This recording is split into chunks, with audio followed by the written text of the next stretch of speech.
Have you ever dreamed about traveling solo but felt unsure or scared about taking the leap? Well, let me tell you, it's one of the best decisions I've ever made.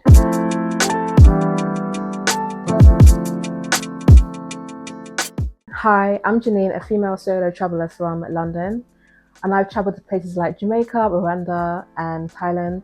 I love sharing my travel experiences to inspire you and to help you take that first step to seeing the world on your own terms. In today's video, I'm sharing why I absolutely love traveling as a Black solo female. Freedom and independence. Solo travel gives you the freedom to do what you want, when you want. I've had days where I've spent hours exploring beaches in Thailand, or days in my room eating my favorite patty in Jamaica, and nobody could tell me anything. When you travel alone, you get to explore places, meet people, and do things you never would have if you traveled in a group. Trust me. If you're nervous about being alone, start small. Maybe you could take a weekend trip away nearby before you think about going international. Some people are even scared to go to the cinema alone or eat dinner on your own. Try doing that first. It's not so strange to do that anymore. Representation matters. Let's be real, Black women are underrepresented in travel spaces. Traveling solo allows me to change that narrative. It's empowering. I find it hard to say that word. And I've met so many people who are kind, curious, and inspired by my journey. Growth through challenges. Just tea is so good, I'm sorry. Not every moment is glorious, but each challenge, like navigating a language barrier in Thailand, teaches you resilience and problem-solving skills. Plus, you'll have amazing stories to share. For instance, when I was voluntarily teaching in Thailand in a very rural community, and I booked my accommodation myself. They were supposed to provide accommodation, but I just couldn't stay there. We'll get into that another time. It was a very beautiful place, very clean, just modern. It was just amazing. So I booked it, stayed there for a week. I kept hearing this funny sound in my room, and I just assumed that it was birds on top of the roof. Anyway, one night, in the middle of the night, I was woken by a mouse staring at me on top of the wardrobe. Now, I have a massive fear of creatures, insects, rodents. I know I've traveled extensively around the world, but it's something I've never been able to get used to. So, seeing the mouse, I was horrified. I was staring at the mouse was staring at me. We're both thinking, what are you doing in my space?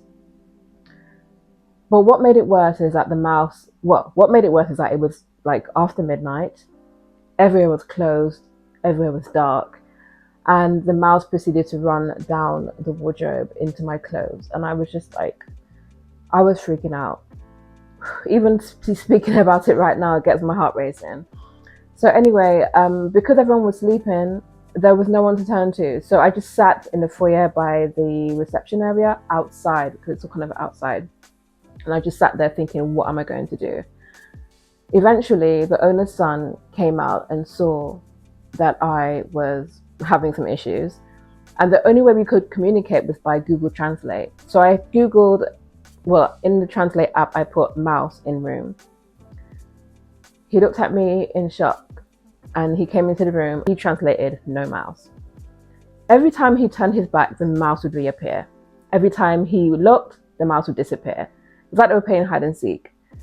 And he messaged again and said, there is no mouse in the room. I said, there is.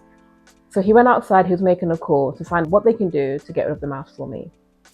I was embarrassed because in that area, people are not scared of creatures and they're not used to people who are scared of those things. So it was very difficult. And plus communicating this way, it's hilarious.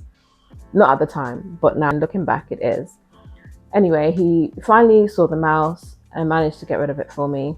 There's more to the story, but two things I learned about this is that no matter how long a rodent's tail is, it doesn't stop a determined traveler. And two, Google Translate is a lifesaver. So see, there's proof that you can share many amazing stories about your journeys. Please tell me, have you ever had a mouse experience or anything that kind of scared you on your travels? If you have traveled solo, and if you haven't, what would be something that would scare you? If you were to travel by yourself, what are you most scared of?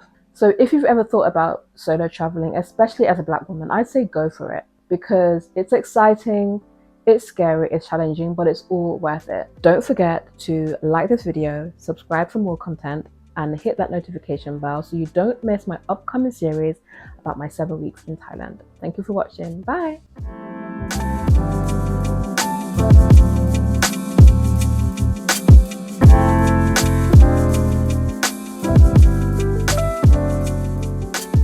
Okay, seriously, bye.